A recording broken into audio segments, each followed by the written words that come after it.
This is 400 seconds per podcast. Concise conversations with extraordinary women leading hope and change in the climate crisis. I'm Becky Downing. The climate emergency can often seem distant and detached, a story on our screens from far off shores. But what do you do when it turns up on your doorstep? This is the question Mums for Lungs began to ask in 2017. They're a grassroots organisation from Brixton, campaigning for clean air for everyone. We spoke to their founder, Jemima Hartshorn, and I began by asking her what first inspired the movement into being. In 2016, 2017, I was on maternity leave for the first time, living on a busy road in Brixton in London, a very polluted area.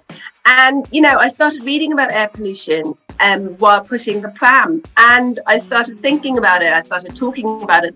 And it turned out there was quite a few parents who were really worried about air pollution. And we came up with the idea of starting Mums for Lungs.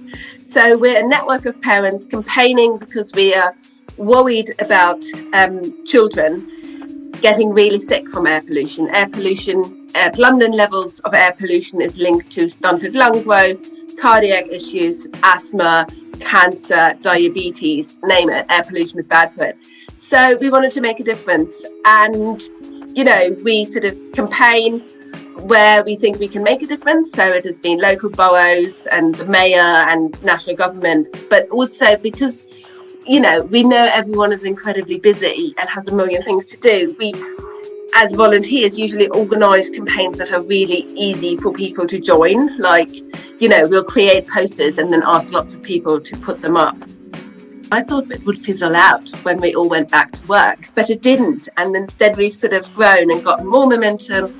And all together in staff time, Mums for Lungs has just recently started to have about 1 day a week, one full-time staff person, all our time added together. So that was sort of really unexpected that it would go so well and that we would really, continue going. We have regular meetings, which are great.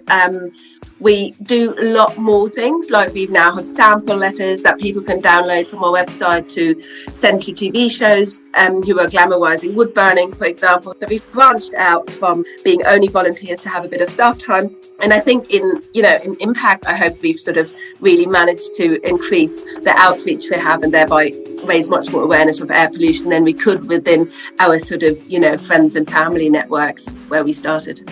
So if anyone listening here has tiny bits of pockets of spare time and a bit of passion for air pollution, please get in touch because we can use any help we can get. But 10 minutes of your time makes a difference to us. You've launched a range of pioneering campaigns to promote clean air. What achievement would you say you're most proud of? That's really difficult to say because we don't do so many different things. And ultimately, the aim is to have much safer and much cleaner air across London and beyond, obviously, the UK wide now.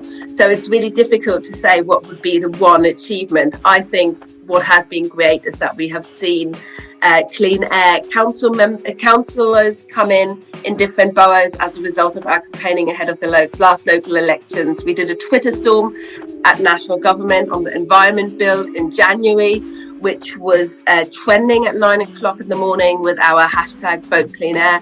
And I was invited to speak in a parliamentary committee to give evidence on air pollution. But I think what makes me the most proud in a way, and I think where we have the biggest impact, is that people contact us all the time and say, can you help me campaign on a school street locally? And that is what we do. I talk to people every week who want one-on-one advice, or people get in touch and say, your campaign guide on how to campaign for school street was really helpful. So I think that what makes me the proudest is that we help other people campaign far away on air pollution issues. What kind of things can our listeners do to make a difference? So what they can do to reduce air pollution would be to drive less or not at all, use cleaner cars. If they can, think about deliveries and to not burn, any kind of wood burning, no matter what kind of wood burning you use. Even a DEFRA approved eco-designed stove is incredibly polluting. To protect yourself, my advice is always walk away from the curb if you can. Every metre helps.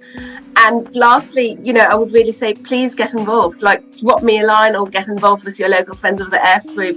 Whatever you want to do, we're at a time where campaigning really makes the difference. And, 10 minutes of your time are likely to make a difference to a small organisation such as ours. One thing I love on your website is that you list reasons to be hopeful. So can you leave us with a reason to be hopeful? In the past 10 years, across the UK, pollution has dropped with some of the major pollutants. So that's something which is good. But awareness has also increased of air pollution amongst the general public and amongst politicians. So that is the second good one.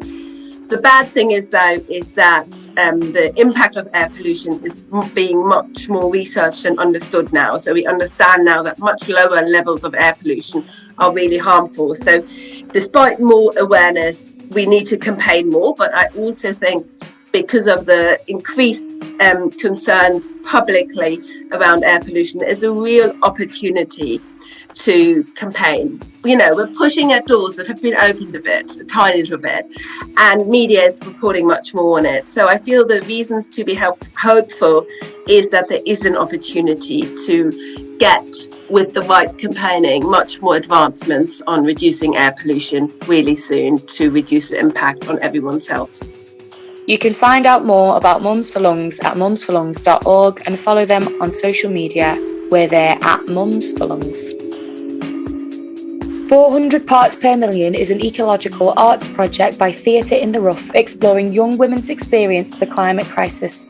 Join us online from the 8th to the 11th of February 2022 at 400.earth, supported by Arts Council England and the PH Holt Foundation.